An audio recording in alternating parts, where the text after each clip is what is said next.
Anyari sa dunk contest, muntikan pang maluto ang laban. Kinabahan si Shaquille O'Neal sa ginawa ni McClung, tinalunan ng 7-footer na kahit si Giannis napawaw. Huling event sa day 2 ng All-Star Weekend, Slam Dunk Contest featuring rookie ng Miami Heat na si Jaime Jaquez Jr., Jaylen Brown ng Boston Celtics, kapatid ni Opie Toppin na si Jacob Toppin at ang defending champion na si Mac McClung. Well, unang sumabak mga bro ang rookie na si Jaquez Jr. para talunan ng 7'1" giant. Parang nagulat pa si Shaquille O'Neal mga bro, decent dunk mula sa rookie, one hand windmill dunk. Napatungo pa doon ang former dunk champion na si Dominic Wilkins. Solid first dunk kung saan nakakuha siya ng 47.4 points sa mga judges. Sunod na dumakdak ang kapatid ni Opie Toppin na tinalunan din ng kapatid mga bro, catching in mid-air sabay reverse dunk. Dikit ang score nila ni Jaquez Jr., 47.8 points para kay Toppin na parang disappointed pa sa mga judges. Jaylen Brown, first dunk tribute para kay Dominic Wilkins. Ginawang signature dunk ni Dominic over the head, windmill dunk.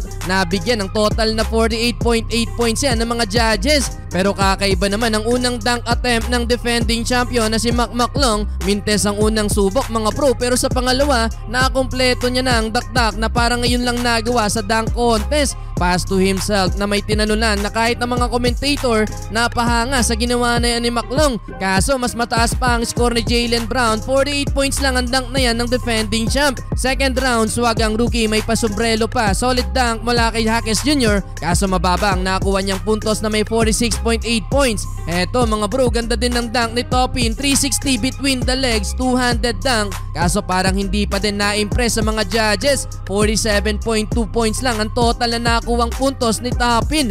Second dunk naman ni McClung nagresulta ng perfect scores sa dalawang judges. Malinis ang pagkaka-execute ng dunk, though common naman na yung dunk na yan at marami na din ang gumawa. 49.4 points ang nakuha ni McClung. Huling dunk ni Jaylen Brown, tinalunan ng kilalang streamer na si Kai Cenat. Simpleng dunk lang ang ginawa ni Brown mga bro. Late pa yung pagkakadap niya sa ulo, naidakdak na bago takpan yung mata. Pero 47.6 points pa din ang ibinigay ng mga judges. Dami tuloy nag-boo. Pasok sa final round si Brown at McClung. First dunk ni Brown, tribute para kay Terrence Clark. Though simpleng dunk lang ang ginawa mga bro na kayang gawin sa in-game. May pagkakabaya sa mga judges dahil 48.6 points pa din ang nakuha ni Jaylen Brown.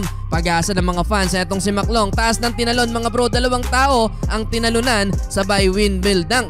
Though 0.2 lang ang inilamang niya kay Brown. Well, huling dunk sa final round ni Jaylen Brown. Nagsuot ng gloves mga bro sa kaliwa niyang kamay. Tinalunan si Donovan Mitchell sabay windmill dunk din. Parang may gustong patunayan si Brown na kaya niyang gamitin yung kaliwang kamay niya. Perfect score ang nakuha niya kay Dominic Wilkins at may total na 49.2 points. Sagot ng defending champ, tinalunan si Shaquille O'Neal mga bro na halos mauntog na ang ulo sa rim. Malinis ang pagkaka-execute na kahit si Giannis napawaw. Well, first time nakakuha ng perfect score sa mga judges etong si Mac McClung at matagumpay na nadepensahan ng titulo.